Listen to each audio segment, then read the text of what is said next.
Hello students.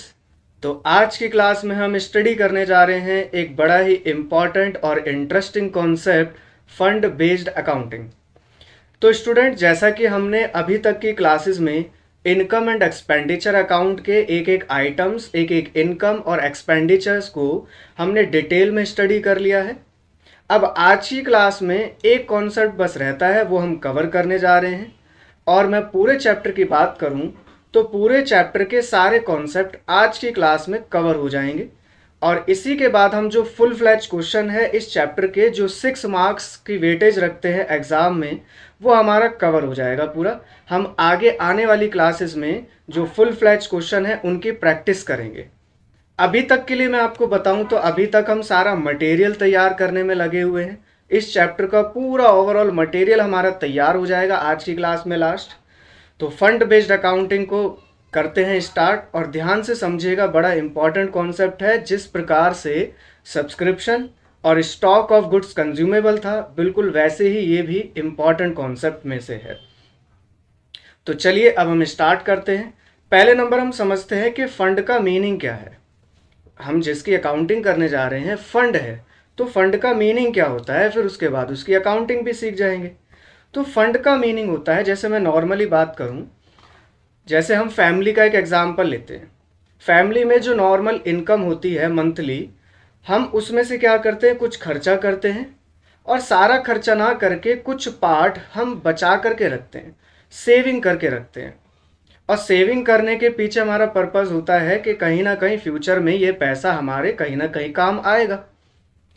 तो हम जो सेविंग करके चलते हैं अपने पास, वो सेविंग हमारे कहीं ना कहीं काम आती जरूर है। अब सेविंग करने के पीछे हमारे दो पर्पस हो सकते हैं। या तो हम जो सेविंग कर रहे हैं मंथली, उस अमाउंट का यूटिलाइजेशन हम कहीं भी करें। मतलब पहले से हमारे माइंड में डिसाइडेड नहीं है कि इस अमाउंट का यूटिलाइजेशन हम कहाँ पर करेंगे। हम कहीं भी कर सकते हैं, हमारी मर्जी है। हमें राशन में खर्चा करना है, हमें एंटरटेनमेंट में खर्चा करना है, एजुकेशन में खर्चा करना है, कहीं भी करना हो, उस अमाउंट का एक पर्टिकुलर पर्पस निर्धारित नहीं है। ऐसा होता है बिल्कुल।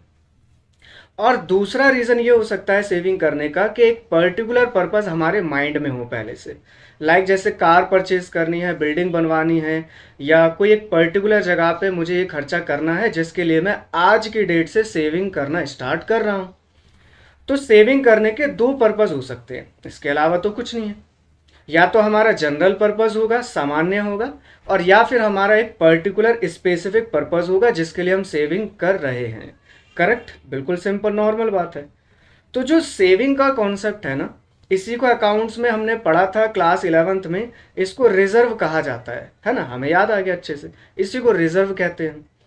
और इसी को यहाँ पर एनपीओ के लिए क्या कहा गया है, फंड कहा गया है। फंड एनपीओ बना सकता है, या फिर फंड किसी थर्ड पार्टी से एनपीओ को मिल सकता है। समझिएगा, दो तरीके हो सकते हैं। या तो एनपीओ खुद फंड बनाएगा। अब बनाएगा कैसे भाई, अपने फर्म में होने वाला, सॉरी, अपने ऑर्गेनाइजेशन में होने वाला जो भी सरप्लस है, उसमें से कुछ पार्ट जो है वो कहाँ पर करे, वो अपने पास में जमा करके रखता चले। या हो सकता है कि कोई थर्ड पार्टी बाहर से कुछ इकट्ठा अमाउंट डोनेट कर दे फंड के रूप में। जैसे मान लीजिए बिल्डिंग कंस्ट्रक्शन के लिए फंड दे दे, मान लीजिए मैच कराने के लिए कोई फंड दे दे, मान लीजिए हॉस्पिटल है तो वहाँ पे बिल्डिंग कंस्ट्रक्शन के लिए दे दे। वट एवर, बहुत सारी चीज़ें हो सकती हैं। तो कहने का मतलब एनपीओ को फंड मिल भी सकता है बाहर से, और फंड बना भी सकती है एनपीओ। सेम ऐसे ही केस फैमिली के केस में भी है, जो अभी हमने समझा। ठीक है, तो इतनी बात हमें समझ में आ रही है। अब जितनी बात हमने पहले समझी है कि फंड का मीनिंग क्या है, उतनी बात हम यहाँ पे नोट कर लेते हैं पहले, और उसके बाद हम फर्दर आगे की बात समझना शुरू करेंगे। सबसे पहले यहाँ पे नोट करते हैं स्टूडेंट्स, फंड का मीनिंग क्या है। अभी हमने समझा it is the amount, it is the amount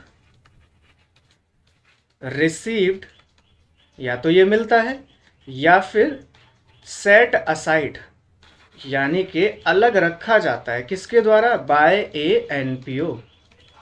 और किस चीज के लिए, यहां पे हम लिखेंगे to be used, to be used, to be used for a specific specific purpose. देखिए फंड बनाने के पीछे कोई स्पेसिफिक पर्पस होता है, या तो कहने का मतलब या तो जनरल होगा या फिर हम किसी पर्टिकुलर पर्पस के लिए रखेंगे अपने पास, जैसे अभी फैमिली के एग्जाम्पल पे हमने डिस्कशन करा। तो ये क्या है, देखिए इसमें एक वर्ड है सेट असाइड। सेट असाइड का मीनिंग होता है अलग रख देना, यानी अपने जो सरप्लस है, अपने जो प्रॉफिट है, उसी में से कुछ पार्ट अलग रखते चलना, उसको कहते हैं सेट असाइड। तो ये एनपीओ करता है। तो फंड का मीनिंग तो हमें क्लियर हो गया। अब इसी से जो मैंने अभी कहानी आपसे डिस्कशन करी, इसी से दो पार्ट निकल के आते हैं फंड के, यानी टाइप्स निकल के आते हैं। दो टाइप क्या है उनको भी यहाँ पे नोट करते हैं, और उन्हीं की मेनली अकाउंटिंग की जाएगी। बहुत ध्यान से इसको समझिएगा, बड़ा इंटरेस्टिंग और इम्पॉर्टेंट कॉन्सेप्ट रहता है ये, और इन्हीं में से अकाउंटिंग इसकी बनती है। देखिए टाइप्स ऑफ फंड। अच्छा, फंड के टाइप्स को डिस्कशन करने से पहले मैं एक डिस्कशन आपसे करना चाहता हूं, वो है फंड का नेचर क्या होगा। जरा आप सोचिए कि ये फंड जो है इसका नेचर क्या होना चाहिए एनपीओ के लिए, सोचिए जरा।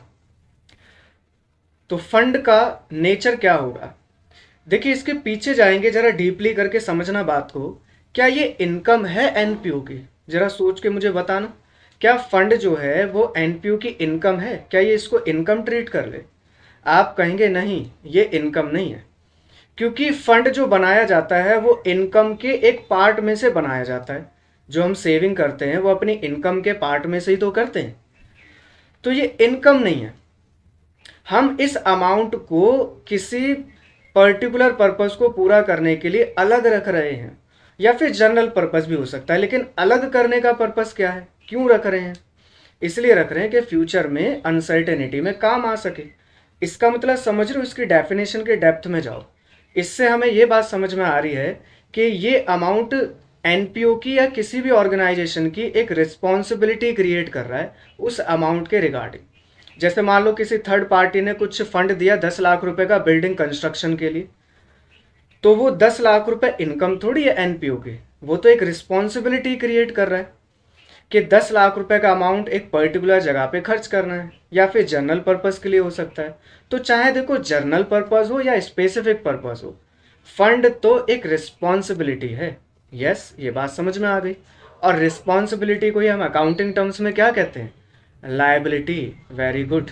तो फंड का नेचर जो हो गया, पहले हम इसको लिख लेते हैं। फंड का नेचर निकल के आता है कि ये एक लायबिलिटी है, ठीक है ना, चाहे वो जनरल पर्पस के लिए बनाए या फिर एक स्पेसिफिक पर्पस को पूरा करने के लिए बनाए, फंड का नेचर लायबिलिटी है। इतनी बात क्लियर है। अब इसी बेसिस पे हम इसकी अकाउंटिंग समझेंगे। पहले मैं इसके टाइप्स लिख देता हूं, इसके टाइप्स क्या क्या है देखिए। सबसे पहला टाइप है इसका जनरल फंड। जो हमने अभी कहानी समझी है उसी से पहला टाइप निकल के आता है। और दूसरा टाइप है इसका स्पेसिफिक फंड, ठीक है। दोनों की अगर डेफिनेशन पूछी जाए आपसे, तो केवल यूटिलाइजेशन या हम कहें पर्पस के बेस पे आप दोनों का डिफरेंशिएट कर सकते हैं। कैसे? जनरल फंड वो फंड होता है जिसका यूटिलाइजेशन प्री डिफाइन नहीं होता कि हम कहाँ पर इसका यूटिलाइजेशन करेंगे, लेकिन स्पेसिफिक का होता है। अभी तक हमने ये बात समझी, फैमिली का एग्जाम्पल भी समझा, तो इसी को यहाँ पे नोट करते हैं। बस छोटी सी यहाँ पे डेफिनेशन लिखेंगे समराइज में। देखिए तो utilisation of that fund is not premade. Premade मतलब पहले से नहीं बनाया जाता कि इसका यूटिलाइजेशन हम कहाँ पे करेंगे, ठीक है ना। और स्पेसिफिक फंड का होता है, तो इसमें लिख लेते हैं हम utilisation of that fund is premade. इसका जो यूटिलाइजेशन होता है फंड का वो प्री मेड होता है। प्री मेड का मतलब है पहले से हम सोच करके चलते हैं कि हमें इस अमाउंट का यूटिलाइजेशन कहाँ करना है, या कोई थर्ड पार्टी दे रहा है तो वो एक स्पेसिफिक भी बता सकता है डोनर कि यहाँ पर इसका यूटिलाइजेशन किया जाएगा, ठीक है। अब देखिए दोनों जो फंड है दोनों की डेफिनेशन अलग है, दोनों का नेचर अलग दिख रहा है। फंड का नेचर तो वही है लायबिलिटी, लेकिन दोनों अलग हैं, वो जनरल है, वो स्पेसिफिक है। तो इसी वजह से दोनों की अकाउंटिंग थोड़ी अलग हो जाती है। इसी को हमें यहाँ पे समझना है डिटेल में कि क्या अकाउंटिंग की जाएगी। तो समझना शुरू करते हैं, मैं एक एक करके उठा रहा हूँ। सबसे पहले नंबर, जनरल फंड को पूरा समझेंगे डिटेल में, इसकी अकाउंटिंग कैसे की जाएगी। तो देखिए स्टार्ट करते हैं। सबसे पहला जनरल फंड।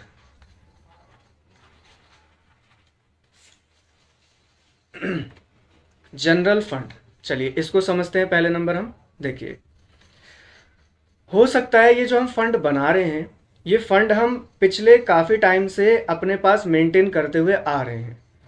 तो लास्ट टाइम का कुछ क्लोजिंग बैलेंस हो सकता है, और वही जब हम नया फाइनेंशियल ईयर स्टार्ट कर रहे हैं तो उसी क्लोजिंग बैलेंस को क्या कहते हैं, ओपनिंग बैलेंस। Very good. तो सबसे पहले हो सकता है कि हमारे पास ओपनिंग बैलेंस हो। क्या हो सकता है सबसे पहले, ओपनिंग बैलेंस। तो क्वेश्चन हमें बता देगा, हमें यहाँ पे कोई चिंता करने की बात नहीं है। जो भी ओपनिंग बैलेंस होगा क्वेश्चन में आपको मिल जाएगा, opening balance of general fund. Correct, यहाँ पे हम नोट डाउन कर देंगे। इसके बाद ध्यान से समझिएगा, हो सकता है इस जनरल फंड के रिगार्डिंग बाहर से कुछ डोनेशन मिल जाए। जैसे मान लो मैं यहाँ पे जनरल फंड का नाम ले लेता हूँ ताकि और अच्छे से क्लियरिटी मिल जाए। मान लो मैं यहाँ पे मैच फंड कह देता हूँ, ठीक है। ये मैच का एक फंड बनता आ रहा है जो हम पहले से मेंटेन कर रहे हैं, इसका ओपनिंग बैलेंस है, और इस साल हमें डोनेशन मिल गई है इसके रिगार्डिंग। तो आप मुझे बताओ कि डोनेशन को करेंगे क्या। आप कहोगे इस फंड में ऐड कर दो, क्योंकि इस फंड का बैलेंस और इंक्रीज हो जाएगा डोनेशन मिलने से। तो ऐड कर देते हैं, donation received for general fund. जितने डोनेशन मिलेगी हम ऐड कर देंगे। अब हमने जो फंड बनाया है वो मैच कराने के लिए बनाया है, तो मैच कराने में खर्चा नहीं होगा, बिल्कुल होगा, ऑब्वियसली होगा। तो जो भी खर्चा होगा वो हम इसी फंड में से तो अमाउंट यूटिलाइज करेंगे खर्चा करने के लिए। तो होगा क्या, इस फंड का बैलेंस डिक्रीज कर जाएगा। Very good. तो इसलिए उस एक्सपेंडिचर को हम यहाँ पे क्या कर देंगे, माइनस कर देंगे। तो एक्सपेंडिचर ऑफ जनरल फंड, जो भी खर्चा होगा उसको हम यहाँ पे माइनस कर देंगे। ठीक है। और क्या हो सकता है, एक बात और हो सकती है, वो मैं अभी डिस्कस करूंगा, वो इसमें नहीं आएगी, अभी मैं जस्ट इसके बाद डिस्कस करूंगा आपसे वो क्या बात हो सकती है। देखिए इतना हो जाने के बाद यहाँ पे हमारा बैलेंस बचेगा। आप सोचिए ये बैलेंस दो हो सकते हैं, या तो पॉजिटिव बैलेंस हो सकता है या फिर नेगेटिव बैलेंस हो सकता है, दोनों में से कुछ भी हो सकता है।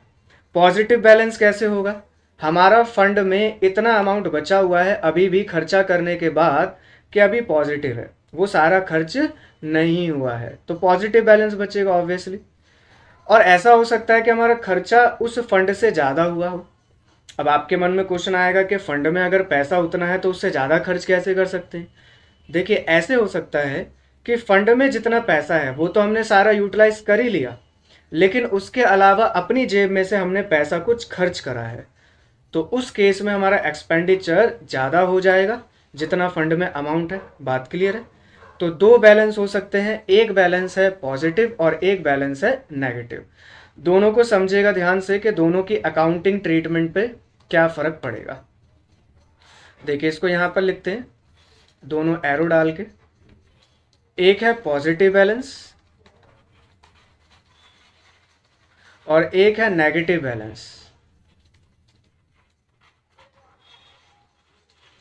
पॉजिटिव बैलेंस की बात करें तो पॉजिटिव बैलेंस, हम फंड का पहले ही ऑलरेडी नेचर पढ़ चुके हैं कि फंड का नेचर क्या है, it is liability for NPU.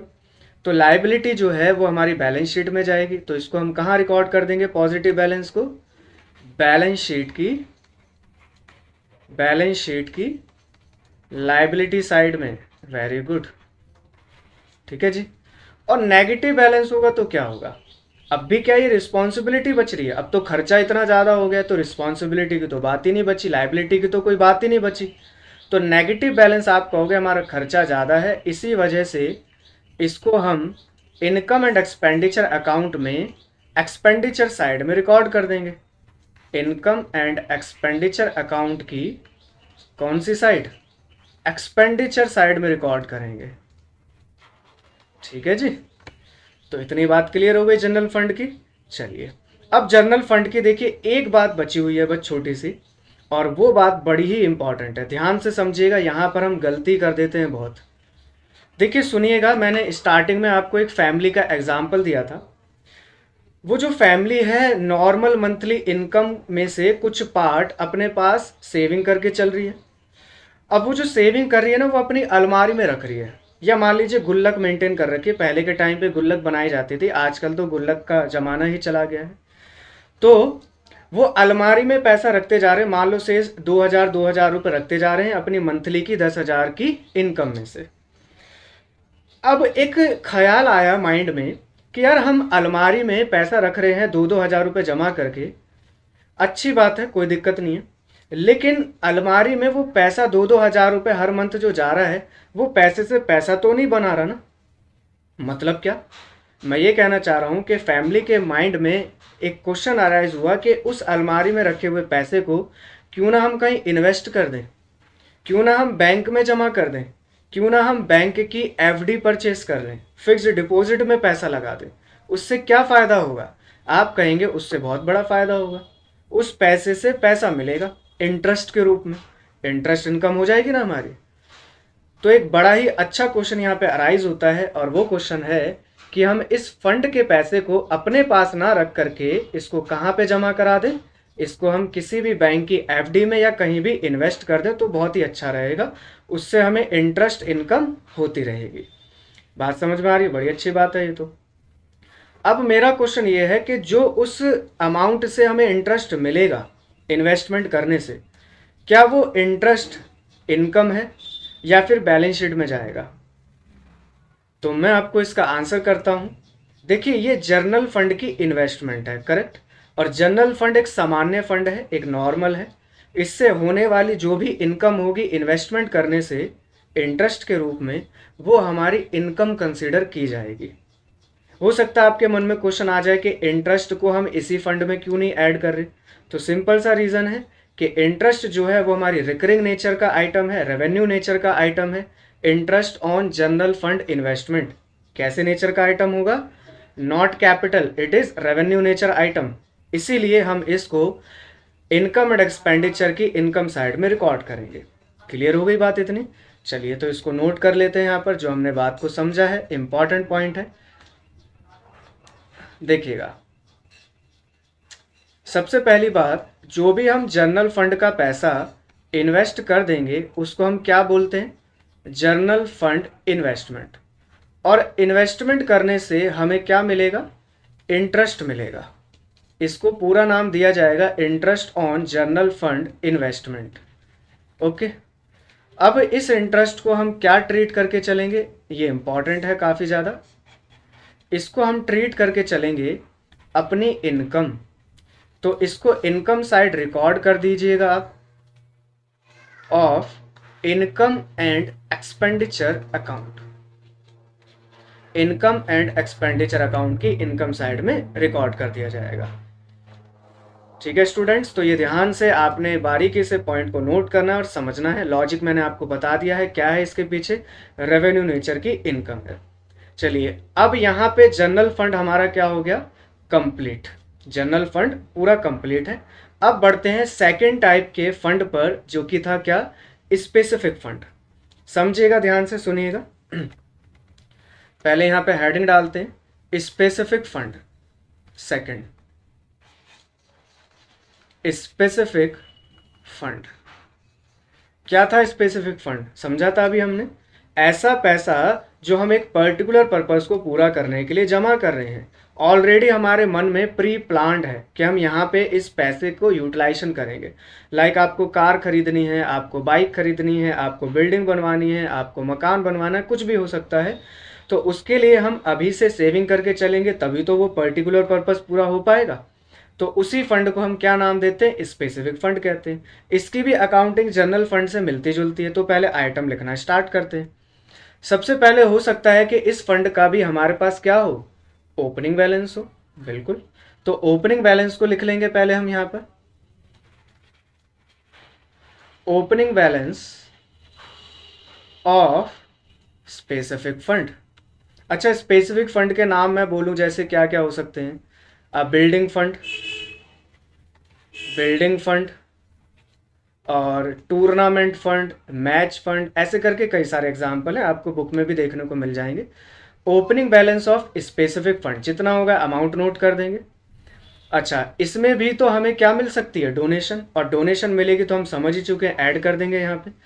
तो लिख लेते हैं donation, donation received for specific fund. Like मान लो बिल्डिंग कंस्ट्रक्शन के लिए अगर डोनेशन मिल गई तो हम बिल्डिंग फंड में ऐड कर देंगे, ठीक है ना, ऐड कर देंगे उसको, ठीक है।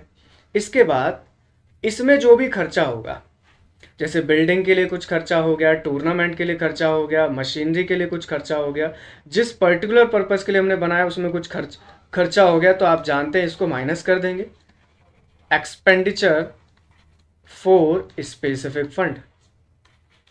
अभी यहाँ पर गाइस एक इंपॉर्टेंट बात आएगी बिल्डिंग और पवेलियन फंड के लिए, वो अभी मैं यहाँ पर डिस्कस करूँगा आपसे बाद में। अभी जितना चल रहा है उतना ध्यान से आप समझिएगा, ठीक है। देखिए, एक्सपेंडिचर फॉर स्पेसिफिक फंड, तो इसको हम माइनस कर देंगे। अच्छा, अब इसमें एक इम्पॉर्टेंट बात आती है कि इस स्पेसिफिक फंड को भी तो हम कहीं पर इन्वेस्ट कर सकते हैं, और इसके इन्वेस्टमेंट पर जो हमें इंटरेस्ट मिलेगा उसको हम कहाँ पर रिकॉर्ड करेंगे, इसको बहुत ध्यान से समझिएगा, बड़ा इंपॉर्टेंट पॉइंट है।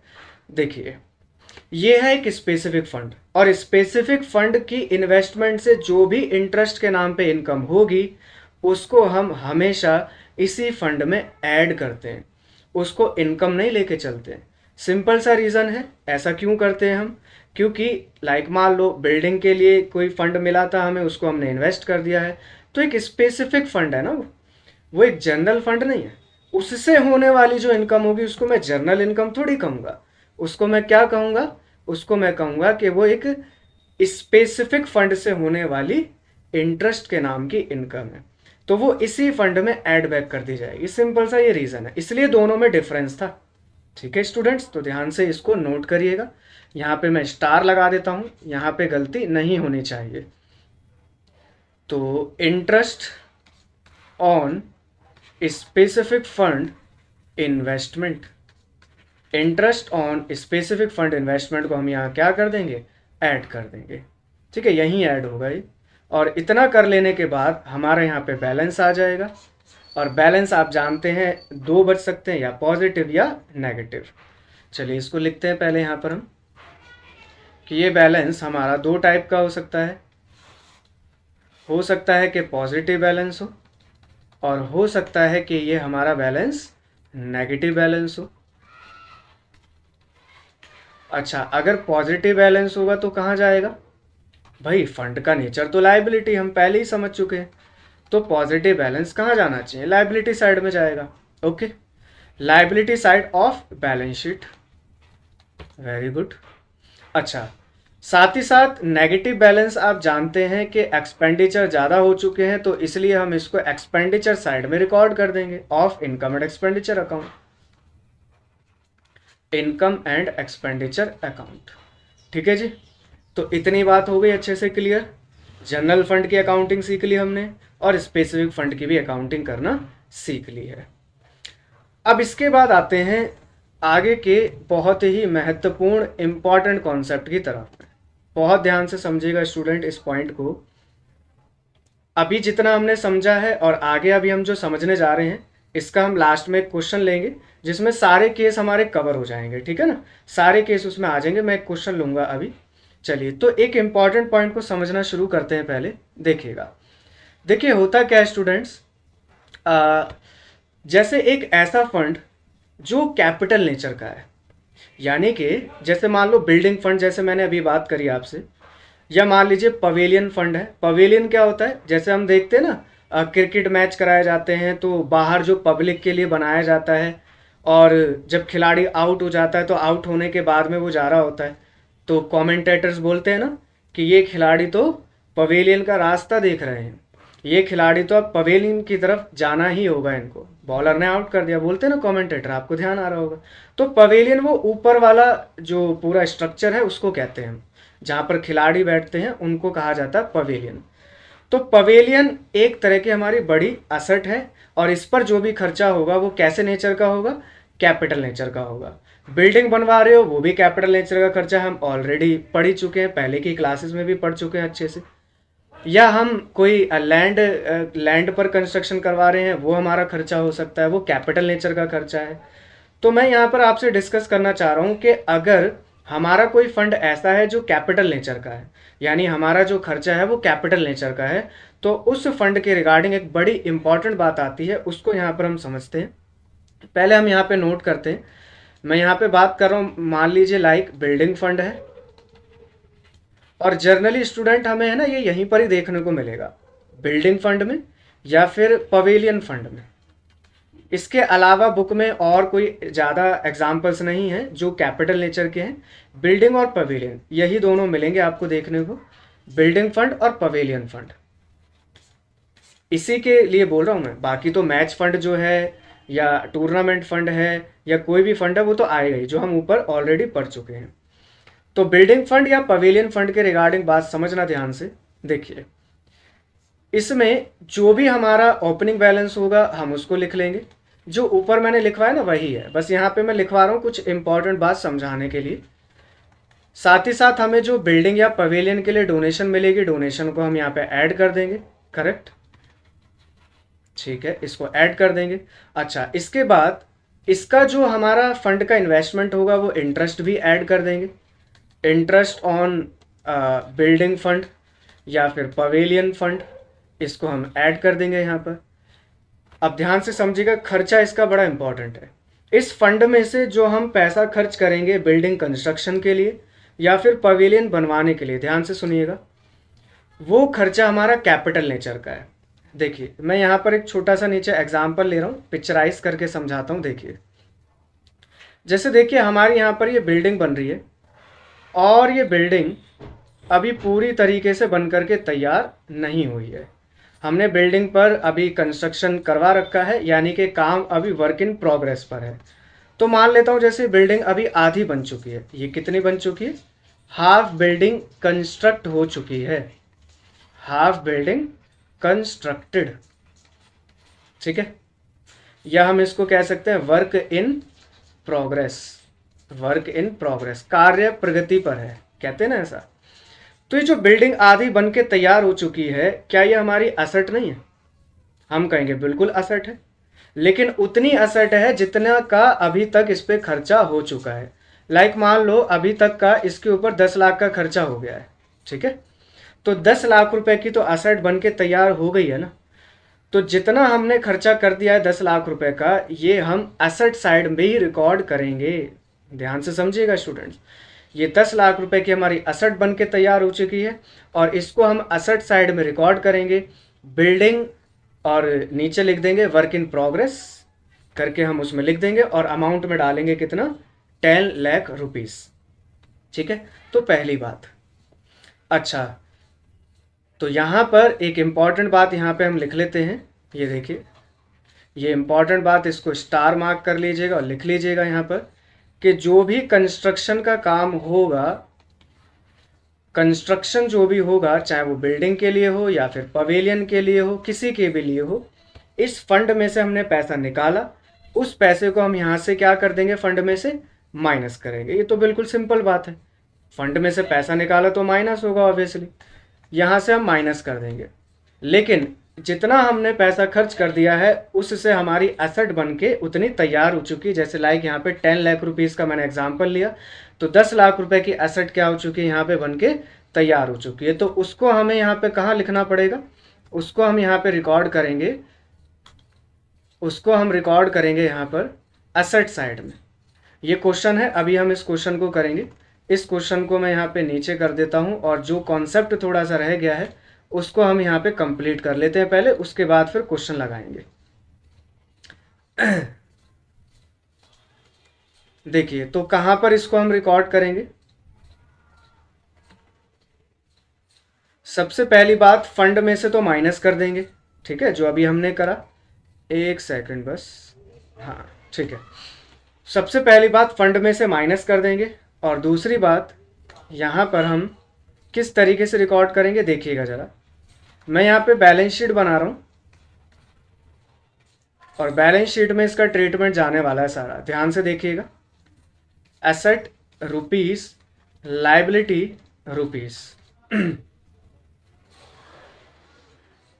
देखिए जो हमने फंड अभी बनाया है वो फंड कहाँ पे लिखा होगा, लाइबिलिटी साइड में। लाइक मान लेता हूँ मैं बिल्डिंग फंड है, तो बिल्डिंग फंड में से तो आपने माइनस कर दिया, क्या जितना कंस्ट्रक्शन का काम हुआ वो सारा यहाँ पे क्या कर दिया आपने, माइनस कर दिया। ठीक है ना, ये माइनस होके यहाँ पे बैलेंस बच जाएगा। ठीक, लेकिन जितना हमारी बिल्डिंग कंस्ट्रक्ट होके तैयार हो चुकी है वो हम एसेट साइड में भी रिकॉर्ड करेंगे बिल्डिंग, और यहाँ पे लिख देना आप work in progress, work in progress, ताकि पता चले अभी बिल्डिंग पूरी नहीं बनी है, जितनी बन गई है उतनी हम एसेट रिकॉर्ड कर रहे हैं, लाइक 10 लाख रुपीज, जो मैंने अभी एग्जांपल लिया। अब जरा ध्यान से देखिएगा, आपके मन में यहाँ पर एक क्वेश्चन आएगा कि लाइबिलिटी साइड में तो माइनस कर दिया हमने और एसेट साइड में प्लस कर दिया, तो क्या बैलेंस शीट यहाँ पे मैच होगी, क्या बैलेंस शीट मैच होगी? आप कहेंगे बिल्कुल नहीं होगी, लाइबिलिटी कम हो गई और एसेट बढ़ गई। तो ये तो हमारा ड्यूल एस्पेक्ट कॉन्सेप्ट फेल हो रहा है यहाँ पर। तो देखिए इसको यहाँ पर बिल्कुल मैच करने के लिए, या मैं कहूँ जो बिल्कुल लॉजिक बनता है उसके अकॉर्डिंग क्या ट्रीटमेंट और भी किया जाएगा, ध्यान से समझिएगा। हमारे पास देखिए कैपिटल फंड होगा, और कैपिटल फंड को हम कहाँ लिखेंगे, लाइबिलिटी साइड में, हम पहले समझ चुके हैं इस बात को। तो देखिए होता क्या है, बहुत ध्यान से समझिएगा, जो हमने यहाँ पर फंड में से अमाउंट निकाल करके बिल्डिंग के लिए खर्च करा है, हमारी एसेट बन के तैयार हुई है, तो इसका मतलब ये नहीं है, इसका मतलब क्या निकल के आता है कि हमने फंड में से पैसा निकाला और बिजनेस में इन्वेस्ट कर दिया ना इन्वेस्ट। आप मुझे बताइए कक्षा 11वीं में जब ये एंट्री आप पढ़ते थे तो आप इसकी एंट्री क्या पास करते थे? जैसे ऑनर है, ऑनर जो है स्टार्टिंग में बिजनेस में पैसा इन्वेस्ट कर रहा है, तो आप क्या एंट्री पास करते थे? आप लिखते थे बैंक या फिर कैश अकाउंट डेबिट, बैंक या फिर cash account debited to capital account, करते थे ना। इससे कैपिटल इंक्रीज हो जाती थी और बैंक या कैश का बैलेंस बढ़ जाता था। लेकिन यहाँ पर हमने फंड में से पैसा निकाल के किसी असेट के कंस्ट्रक्शन में लगाया है, तो यहाँ पे कैश या बैंक अकाउंट की जगह क्या आ जाना चाहिए? आप कहेंगे जैसे लाइक बिल्डिंग बन के तैयार हो रही है तो बिल्डिंग अकाउंट को हम डेबिट कर देंगे, और पैसा इन्वेस्ट करा है बिजनेस में तो इसीलिए कैपिटल अकाउंट तो क्रेडिट होगा ही होगा। बात समझ में आ रही है? देखिए जो खर्चा करा है वो तो कैश में से माइनस होगा ही होगा, अभी मैं वो भी बताऊंगा, लेकिन इस बात को समझिएगा जरा ध्यान से। बिल्डिंग अकाउंट डेबिट हो जाएगी और कैपिटल अकाउंट क्रेडिट हो जाएगी, क्योंकि कैपिटल बढ़ती है तो हम जानते हैं कि उसको क्रेडिट करते हैं, बिल्डिंग बढ़ती है तो हम जानते हैं एसेट है, एसेट बढ़ती है तो डेबिट करते हैं। ठीक, तो दूसरी बात, एक इंपॉर्टेंट बात निकल के आती है कि जो स्पेसिफिक फंड में से, बिल्डिंग फंड में से हमने पैसा निकाला है उसको साथ ही साथ हमें कहाँ भी ऐड करना होगा, उसको हमें कैपिटल फंड में भी ऐड करना पड़ेगा। एनपीओ के लिए तो कैपिटल फंड नाम दिया जाता है ना, तो इसको हम कहाँ भी ऐड कर देंगे, कैपिटल फंड में। चलिए, तो एक नई बात हमने इसमें सीखी है कि जो भी यहाँ से खर्चा किया गया है वो यहाँ पर ऐड भी किया जाएगा। तो यहाँ पर स्पेसिफिक फंड में से जो निकाला है वो यहाँ पे ऐड करेंगे, इसको लिख लेते हैं यहाँ पर हम। एक second,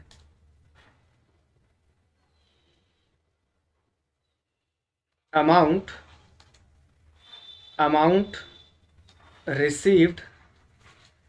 received from building fund या पवेलियन फंड या जो भी है वो यहाँ पर आ जाएगा। ठीक है, ये बिल्डिंग फंड या पवेलियन फंड के रिगार्डिंग की बात चल रही है, बाकी किसी के लिए नहीं, ऊपर तो हम सीख चुके हैं। तो ये प्लस होगा यहाँ पर, इतना प्लस होने के बाद यहाँ पे कैपिटल फंड का टोटल बैलेंस आ जाएगा। ओके, अच्छा अब जरा देखिएगा क्या बैलेंस शीट मैच कर गई? यहाँ माइनस हो गया है, यहाँ पे प्लस हो गया है, यहाँ पर प्लस हो गया, जरा देखिएगा, यहाँ माइनस कर दिया मैंने, यहाँ प्लस हो गया और यहाँ पे प्लस हो गया। अभी भी देखोगे तो बैलेंस शीट मैच नहीं हुई। अब लायबिलिटी साइड बढ़ गई, अब लायबिलिटी साइड बढ़ गई है। तो देखिए स्टूडेंट्स, सिंपल सी बात है कि हमारा जो एसेट साइड में हम कैश लिखेंगे उस कैश का बैलेंस भी तो डिक्रीज हुआ होगा, या फिर बैंक बैलेंस होगा, तो बैंक बैलेंस का भी तो अमाउंट डिक्रीज हुआ होगा। आप कहेंगे कैसे हुआ होगा? तो देखिए सिंपल सी बात है, जब हमने ये खर्चा कराया बिल्डिंग बनवाने में तो अपने रिसिप्ट एंड पेमेंट अकाउंट में पेमेंट साइड नहीं लिखा होगा, लिखा होगा ना। और पेमेंट साइड लिखने से हमारे कैश का बैलेंस डिक्रीज हुआ होगा कि नहीं हुआ होगा, ऑलरेडी डिक्रीज हो चुका होगा, वो ऑलरेडी डिक्रीज हो चुका होगा। इसलिए हम यहाँ पे कैश में से माइनस करके नहीं दिखाएंगे। फिर से सुनिएगा, फिर से समझिएगा मैं क्या कह रहा हूँ। जो हमने यहाँ पे खर्चा करा है बिल्डिंग कंस्ट्रक्शन के लिए, क्या वो खर्चा हमने रिसिप्ट एंड पेमेंट अकाउंट में पेमेंट साइड में नहीं लिखा होगा? बिल्कुल लिखा होगा। और पेमेंट साइड में लिखने से हमारा कैश का बैलेंस क्या हो गया होगा? डिक्रीज हो गया होगा। एट द एंड जो हम कैश लिखते हैं वो क्या हो गया होगा? डिक्रीज हो गया होगा। तो ऑलरेडी कैश बैलेंस में से हम माइनस कर चुके हैं रिसिप्ट एंड पेमेंट अकाउंट में, करेक्ट। तो यहाँ पे क्या दोबारा दोबारा माइनस करना चाहोगे? बिल्कुल नहीं। तो यहाँ माइनस नहीं होगा, इसलिए यहाँ पे हम माइनस करके नहीं दिखाते। हो गई बैलेंस शीट मैच पूरी तरीके से, minus plus plus minus match. ये पूरा ट्रीटमेंट है इस स्पेसिफिक आइटम का। देखिए स्टूडेंट्स, ये बहुत ही इंपॉर्टेंट है, यहाँ पर हम समझ नहीं पाते हैं, इसलिए मैंने ये डिटेल में आपसे डिस्कशन करा है कि इसका लॉजिक क्या है, इसका कॉन्सेप्ट क्या है। तो आई होप ये अच्छे से क्लियर हो गया होगा। अगर कोई दिक्कत है अभी भी इसमें, तो दोबारा से वीडियो को रिवाइंड करके आप अच्छे से दोबारा समझिएगा। मैंने सारे पॉइंट इसके रिगार्डिंग अच्छे से डिटेल में डिस्कस कर लिए हैं आपसे, ठीक है। तो अच्छे से इसको ध्यान दीजिएगा, फिर दोबारा सुन लीजिएगा अगर कोई भी दिक्कत है इसमें तो। चलिए, तो यहाँ तक की बात से हमारा फंड बेस्ड अकाउंटिंग का सारा कॉन्सेप्ट कंप्लीट हो जाता है। अच्छा, एक बात मैं देख लेता हूँ, इसमें कुछ रहा तो नहीं है, एक बार मैं ज़रा चेक कर लेता हूँ। बाकी यहाँ तक का सारा कंप्लीट है, इंटरेस्ट भी होगा, ये भी होगा, ठीक है। तो सारा कंप्लीट है स्टूडेंट्स, जनरल फंड और स्पेसिफिक फंड। ओके, अब हम इसका एक क्वेश्चन लगाते हैं और फंड बेस्ड अकाउंटिंग को फिनिश करते हैं। चलिए आइए, एक ऐसा मैंने क्वेश्चन लिया है यहाँ पर जिसमें अलग अलग केस हैं। जितना भी हमने अभी तक सारा समझा है उसी के अलग अलग केस यहाँ पर हैं। चलिए, तो क्वेश्चन देखना हम शुरू करते हैं। एक सेकंड बस।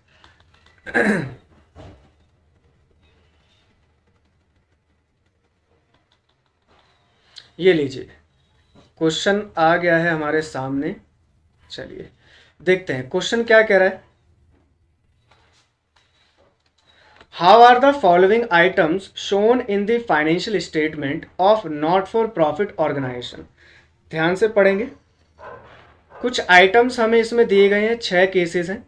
फाइनेंशियल स्टेटमेंट ऑफ एनपीओ में हम कैसे इनको शो करेंगे। देखिएगा, पहला केस क्या है। टूर्नामेंट फंड है 2 लाख रुपए का, टूर्नामेंट पे खर्चा करा है 60,000 रुपये का, रिसिप्ट फ्रॉम टूर्नामेंट है 80,000 रुपीज़। आसान है बिल्कुल। टूर्नामेंट के लिए फंड बना रखा है ऑलरेडी, 2 लाख रुपए का, टूर्नामेंट पे खर्च करा है 60,000 का, और साथ ही साथ हमें टूर्नामेंट के लिए अलग से डोनेशन भी मिल गई है 80,000 की। तो लिख करके करते हैं, कैसे प्रेजेंटेशन के साथ करेंगे देखिएगा ध्यान से। देखिए, इसके लिए हम यहाँ पर एक वर्किंग नोट बना लेंगे। वर्किंग नोट आप जानते हैं हमें नीचे बनाना होगा। पहले number income and expenditure account आप बनाओगे, बैलेंस शीट बनाओगे। मैं पहले वर्किंग नोट बना ले रहा हूँ और बाद में मैं जो मेन पार्ट है वो दिखा दूंगा, ठीक है। चलिए, तो यहाँ पे लिखते हैं कैलकुलेशन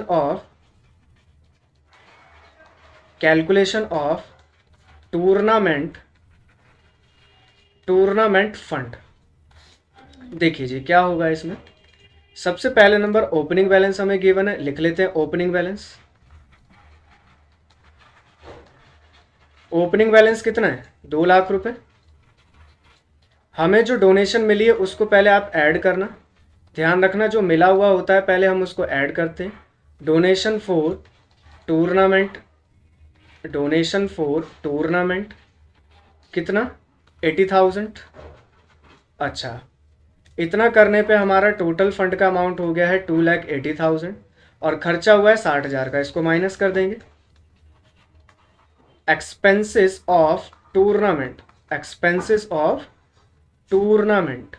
कितना? 60,000 रुपये। चलिए जी, ये माइनस कर दें तो यहाँ पर क्या बैलेंस बचेगा हमारे पास? बैलेंस आ जाएगा,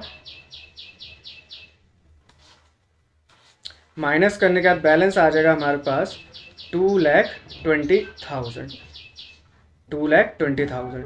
ये बैलेंस हमारा कहाँ जाएगा बताइए? अभी हमने डिटेल कॉन्सेप्ट समझा था सारा, कहाँ पे जाएगा? आप कहेंगे ये पॉजिटिव बैलेंस है, और पॉजिटिव बैलेंस हमने समझा था कि रिस्पॉन्सिबिलिटी है, और इसलिए हम इसको लाइबिलिटी साइड में रिकॉर्ड करेंगे, liability side of balance sheet. ठीक है जी, तो पहला हो गया फिनिश, सिंपल था बिल्कुल। आते हैं अब सेकंड वाले पर। देखिए सेकंड वाले में क्या लिखा हुआ है, billiard match expenses of ₹25,000। Billiard क्या होता है? आपने गेम खेली है बिलियार्ड वाली, जिसमें वो ऐसे बना होता है, पूरा पूल होता है जिसके अंदर ऐसे यहाँ पे 4 कॉर्नर्स पर ये होते हैं, और यहाँ पे बॉल्स होती हैं, उसको मार मार करके उस तक पहुँचाया जाता है। बिलियार्ड इसको बोलते हैं बिलियार्ड मैच, वो करवाना। तो बिलियार्ड मैच पर खर्चा हुआ है 25,000 का। आप बताइए यहाँ पे कोई फंड बना रखा है क्या? फंड तो है ही नहीं इसके रिगार्डिंग। तो जो खर्चा करा है वो कहाँ रिकॉर्ड करोगे? जो खर्चा करा है वो सीधी सी बात है एक्सपेंडिचर साइड रिकॉर्ड कर दिया जाएगा। तो इसको मैं नीचे नहीं लिख रहा, सीधी सी बात है, इसको हम कहाँ पे रिकॉर्ड कर देंगे? एक्सपेंडिचर साइड में रिकॉर्ड कर देना, of income and expenditure account. ठीक है ना, सिंपल फिनिश। थर्ड पर आते हैं, receipts from charity cinema show tickets of ₹50,000, expenses on charity cinema show off ₹15,000। देखिए ये जो है कोई फंड नहीं है, यहाँ पे फंड तो बना ही नहीं रखा। यहाँ क्या कह रहा है क्वेश्चन कि चैरिटी सिनेमा शो टिकट बेची गई हैं और उससे 50,000 की रिसिप्ट हुई है, और चैरिटी सिनेमा शो पे खर्चा कर दिया है 15,000 का। तो इसको भी यहीं पर ही लिख दूं, क्योंकि बहुत इतना बड़ा है नहीं है, यहीं पे समझ में आ जाएगा ये। 50,000 रुपये की हमें रिसिप्ट मिली है और 15,000 रुपये का हमने खर्चा कर दिया है, तो पॉजिटिव बैलेंस बच रहा है 35,000 रुपये का। इसको कहाँ रिकॉर्ड करेंगे? इसको हम रिकॉर्ड कर देंगे इनकम साइड। ध्यान रखिएगा, ये कोई फंड नहीं है जो आप बैलेंस शीट की लायबिलिटी साइड में लेके जाएंगे, इट इज़ इनकम। तो इनकम साइड रिकॉर्ड करना 35,000 रुपये, ओके है, यहाँ पे गलती ना कर देना। चलिए आगे बढ़े फोर्थ वाले पे। प्राइस फंड हमें गिवन है 1,00,000 रुपये का। प्राइस फंड इन्वेस्टमेंट करी है और उससे इंटरेस्ट मिला है 10,000 रुपीज़ का। Prices awarded ₹20,000। प्राइजेस अवॉर्ड का मतलब है प्राइज वगैरह बांटे गए हैं, उस पर खर्चा हुआ है 20,000 रुपये का। और प्राइस फंड इन्वेस्टमेंट करी है 80,000 रुपये की। ठीक है, तो सारा वही केस है जो हमने डिटेल में समझा है। तो क्या करेंगे, आप कहेंगे, देखो यहाँ पे लिखूँ अगर रफ में मैं, तो आप कहेंगे ओपनिंग बैलेंस है 1,00,000 रुपये, इंटरेस्ट जो मिला है हम जानते हैं, ऐड कर देते हैं 10,000 रुपये का। जो हमने यहाँ पे खर्चा कर दिया उसको माइनस कर देंगे। प्राइस अवॉर्डेड कितने करें? 20,000 के, इसको माइनस करोगे तो कितना बचेगा यहाँ पर? 1,10,000, और यहाँ आ जाएगा आपका 90,000। ये 90,000 का फंड का पॉजिटिव बैलेंस है, इट इज़ अ लाइबिलिटी, तो it is recorded in the liability side of balance sheet. Very good. लेकिन यह इन्वेस्टमेंट भी है 80,000 की, जो इन्वेस्टमेंट करी है। इन्वेस्टमेंट कहाँ जाएगी? आपको पता है इन्वेस्टमेंट हमारी एसेट होती है, तो इन्वेस्टमेंट हम एसेट साइड में रिकॉर्ड कर देंगे। Very good. तो मैं इसका ट्रीटमेंट दिखा देता हूँ, एक बार यहाँ पे करके दिखा देता हूँ आपको कि कहाँ कहाँ पर आप इसको शो करेंगे। सबसे पहले आप समझ ही चुके हैं, वर्किंग नोट बनाओगे। वर्किंग नोट बनाने की मुझे ज़रूरत तो नहीं है ना, ऊपर मैंने रफ में दिखा दिया है, आपको क्लियर हो गया होगा। कोई डाउट होगा तो मुझे बता देना। चलिए जी, तो यहाँ पर मैं इसका ट्रीटमेंट आपको दिखा देता हूँ बना करके। देखिए आप केस नंबर कौन सा? 4th है हमारा ये। आप यहाँ पे बनाएंगे बैलेंस शीट, और बैलेंस शीट में 2 आइटम आप दिखाओगे, एक एसेट साइड में भी दिखाओगे और लायबिलिटी में भी दिखाओगे। क्या क्या दिखाओगे? देखिए लायबिलिटी साइड में तो आप लिखोगे कि ये जो प्राइस फंड है इसका पॉजिटिव बैलेंस बच रहा है, और ये बच रहा है हमारा 90,000 रुपये। इसके लिए हमने वर्किंग नोट नंबर रेफ़र कर दिया है, जो भी होगा वो हम यहाँ पे रेफ़र कर देंगे। और साथ ही साथ एसेट साइड में क्या लिखेंगे? Price fund investment. Price fund investment, very good. और कितनी की थी इन्वेस्टमेंट? 80,000 रुपीज़ की थी। हो गया क्लियर? ये ऐसा ट्रीटमेंट इसका किया जाएगा। चलिए तो अब हम नेक्स्ट पार्ट की ओर बढ़ते हैं। 4 पार्ट हमारे कंप्लीट हैं। नेक्स्ट पार्ट है हमारा 5th नंबर का पार्ट। देखिए 5th पार्ट क्या कह रहा है, एक सेकंड पहले मैं इसको हटा देता हूँ और अच्छे से क्लियर होगा, विजिबल होगा। देखिए जी, प्राइस फंड है 80,000 रुपीज़ का।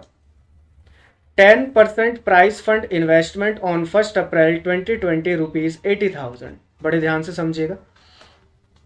डोनेशन फॉर प्राइस फंड है 12,000 रुपये। प्राइज अवॉर्डेड करे हैं 14,000 के। इंटरेस्ट मिला है, interest received on 10% price fund investment ₹4,000। इसमें क्या है, प्राइस फंड बना रखा है 80,000 का है, इन्वेस्टमेंट कर रखी है 1 अप्रैल 2020 को, यानी पहले से इन्वेस्टमेंट करी गई है 80,000 की। प्राइस फंड के लिए डोनेशन मिल गई 12,000 की, प्राइज अवार्ड करें 14,000 के, और इंटरेस्ट हमें मिला है 4,000 का। सिंपल है। इसके लिए भी यहीं पर ही दिखा दूं मैं आपको। यहाँ पर अगर मैं दिखाऊं सारा तो आप वर्किंग नोट में दिखा सकते हो आराम से। ओपनिंग बैलेंस कितना 80,000, यस। अच्छा, और हमें डोनेशन कितनी मिली है 12,000 की मिली है। 12,000 आप क्या कर दोगे, ऐड कर दोगे, वेरी गुड। और खर्चा कितना हुआ है 14,000 का, वो माइनस कर दोगे प्राइस अवॉर्डेड। और इंटरेस्ट कितना मिला है 4,000 का, वो आप ऐड कर दोगे। 14,000 को बाद में लिख लेना, 4,000 को पहले लिख लेना, कोई दिक्कत नहीं है। इतना करने पे आप देख रहे हो पॉजिटिव बैलेंस बचेगा। कितना बचेगा 10, ये नेगेटिव आएगा, और 80 और ये 92 और ये आ जाएगा 82,000, करेक्ट 82,000। 82,000 का जो पॉजिटिव बैलेंस हम जानते हैं लाइबिलिटी साइड में रिकॉर्ड कर देंगे। और जो इन्वेस्टमेंट है 80,000 की इन्वेस्टमेंट भी लिखोगे, और साथ ही साथ ये जो यहाँ पर इन्वेस्टमेंट पर इंटरेस्ट मिल रहा है इसको भी आप निकालोगे। इसमें जो एक इम्पॉर्टेंट पॉइंट है वो इंटरेस्ट का है, ठीक है। इतनी बात तो मैंने बता ही दी है यहाँ पर आपको। अब हम इसके नीचे यहाँ पर चलते हैं कि इसका ट्रीटमेंट हम कैसे दिखाएंगे। देखिए यहाँ पर मैं बात करूँ तो इन्वेस्टमेंट जो है वो 80,000 की है, ध्यान से समझिएगा। इन्वेस्टमेंट कितने की कर रखी है पहले की हमने 80,000 की, और इस पे इंटरेस्ट कितना मिल रहा है हमें 10%। देखो यहाँ पे क्वेश्चन में लिखा है ना 10% का इंटरेस्ट है, यस। अगर मैं आपसे क्वेश्चन पूछूं कि इस 80,000 की इन्वेस्टमेंट पर हमें इंटरेस्ट कितना मिलेगा, तो आप कहोगे 10% निकाल लीजिए, और पूरे साल का मिलेगा। पूरे साल का अगर 80,000 पे 10% निकाला जाए तो कितना बनेगा 8,000 रुपीज़, वेरी गुड।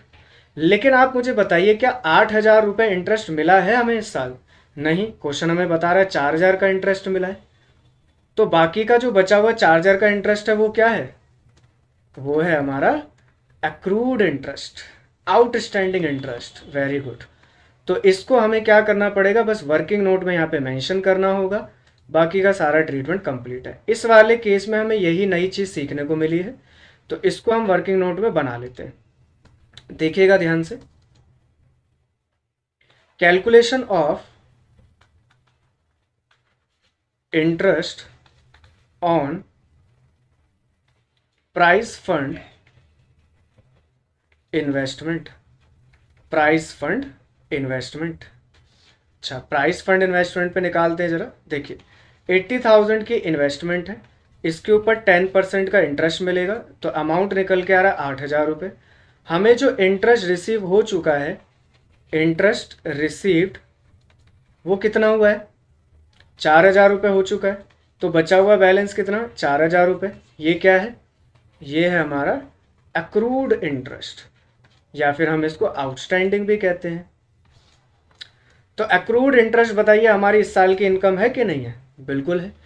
तो जब हम इनकम एंड एक्सपेंडिचर अकाउंट बनाएंगे तो इनकम एंड एक्सपेंडिचर में आप पूरी इनकम दिखाना, ठीक है ना, पूरी इनकम ये दिखा देना आप। देखिए कैसे दिखाएंगे, income and expenditure account. Income side में हम रिकॉर्ड करेंगे, यहाँ पर लिखेंगे इंटरेस्ट रिसीव्ड। कितना इंटरेस्ट मिला हमें 4,000 का मिला, और उसमें आप ऐड कर दोगे क्या एक्रूड इंटरेस्ट, क्योंकि इसी साल की इनकम है ये। एक्रूड इंटरेस्ट 4,000 है, तो टोटल इंटरेस्ट हमारा आ जाएगा 8,000 रुपये। मैंने जो ऊपर के केसेस भी आपको बताए थे ना, उसमें जो इंटरेस्ट था उसको भी आप इनकम साइड में रिकॉर्ड करोगे ही करोगे, ठीक है ना। लेकिन हाँ, आप जानते हो कि जो जर्नल फंड है उसका इंटरेस्ट यहाँ रिकॉर्ड होता है, लेकिन स्पेसिफिक फंड का इंटरेस्ट उसी में ही ऐड किया जाता है, करेक्ट। तो इतनी बात क्लियर हो गई यहाँ तक की। चलिए, तो अब हम चलते हैं लास्ट केस पर। तो अब हम कर लेते हैं लास्ट वाला पार्ट। चलिए क्वेश्चन की तरफ में आते हैं वापस से हम, और लास्ट वाले पार्ट को भी कंप्लीट कर लेते हैं।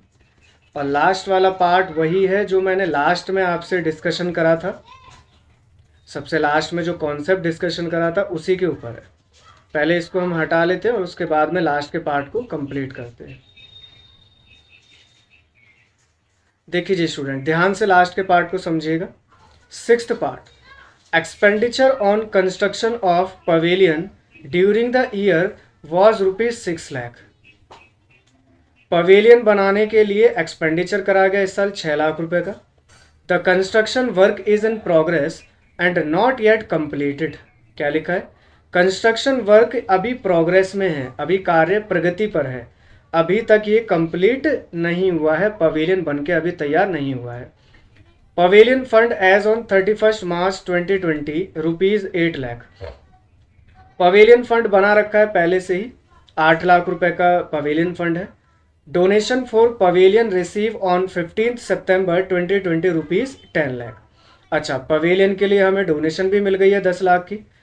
Capital fund as eight 31 March 2020 20 lakh रुपए, और कैपिटल फंड कितना है हमारी एनपीओ में? 20 लाख रुपए का। इस वाले केस को आप समझ पा रहे होंगे क्योंकि मैंने अभी आपसे पहले डिस्कशन करा था बड़े अच्छे से कि वो केस है क्या, और उसी के ऊपर देखो ये सिक्स्थ वाला केस है। तो करना स्टार्ट करें अब हम। देखिए, सबसे पहले मैं यहीं पर ही आपको यहाँ पे बात सारी पहले समझा दूँ, फिर उसके बाद लिखते हैं, है ना।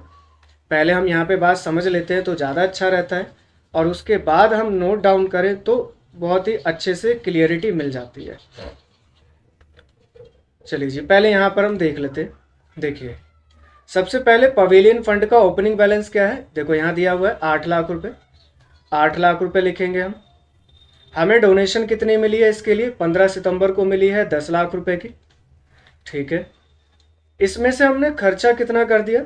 हमने खर्चा करा है 6 लाख रुपए का कंस्ट्रक्शन के लिए, तो इसमें से 6 लाख रुपए निकाल लिए जाएंगे। ठीक है जी, बिल्कुल निकाल लेंगे। अब इसका जो बैलेंस बचेगा, और तो कुछ है नहीं है इसमें, इसका बैलेंस क्या बचेगा? 12 लाख रुपीज़। इस 12 लाख को हम कहाँ दिखा देंगे?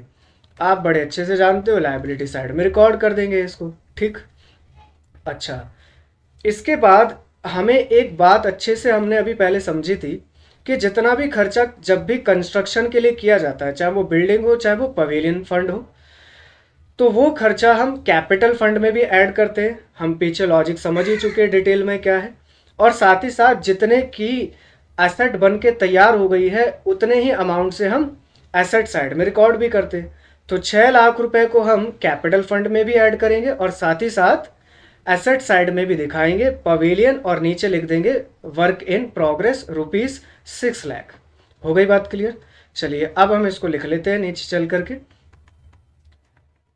अब हम इसको लिख लेते हैं यहाँ पर कि इसका ट्रीटमेंट जो है, जो हमने सीखा है, उसको हम किस तरीके से यहाँ पे रिकॉर्ड करेंगे। एक सेकंड बस।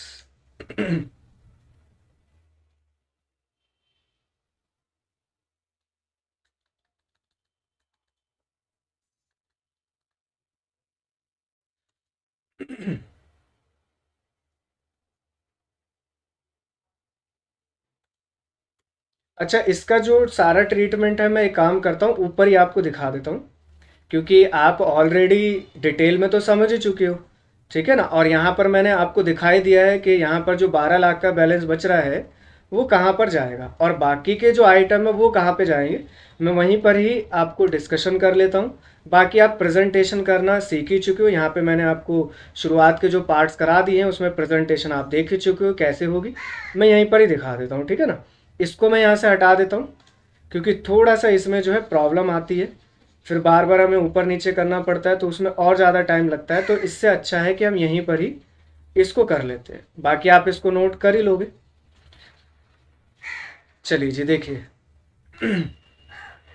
सॉल्यूशन में हमने जितना ये सारा दिखाया है इसको आप जानते हो, वर्किंग नोट में दिखा दोगे अच्छे से कैसे प्रेजेंट करना, आप सीख ही चुके हो।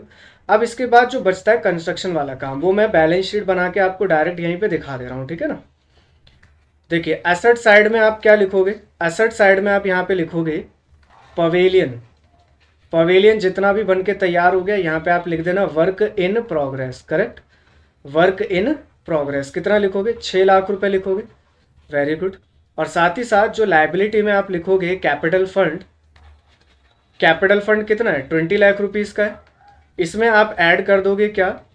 इसमें हम ऐड कर देंगे जितना भी कंस्ट्रक्शन के लिए काम चल रहा है, जितना खर्चा हो चुका है 6 लाख रुपए का। ये कहाँ से आया है?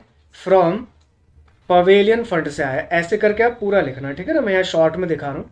अच्छा, इसके बाद इसका जो बैलेंस आएगा कैपिटल फंड का, वो बैलेंस निकल के आएगा 26 लाख हो जाएगा ये, ठीक है। और साथ ही साथ जो आपने यहाँ पे लिखा पवेलियन फंड, लायबिलिटी में तो लिखोगे, इसका ओपनिंग बैलेंस क्या है, पवेलियन फंड का ओपनिंग बैलेंस है 8 लाख रुपए। इस 8 लाख में से हमने क्या कर दिया, खर्चा कर दिया है, एक्सपेंडिचर हो चुका है। इस एक्सपेंडिचर को माइनस कर देंगे 6 लाख को, और पवेलियन फंड का 2 लाख रुपए का क्या निकल के आ जाएगा, पॉजिटिव बैलेंस, उसको हम यहीं पर ही दिखा देंगे। हो गई बात यहाँ तक की क्लियर। तो ये पूरा ट्रीटमेंट है इसका, ठीक है। हम इसको डिटेल में पहले ही समझ चुके हैं कि ऐसा करा क्यों गया है, ठीक है स्टूडेंट्स।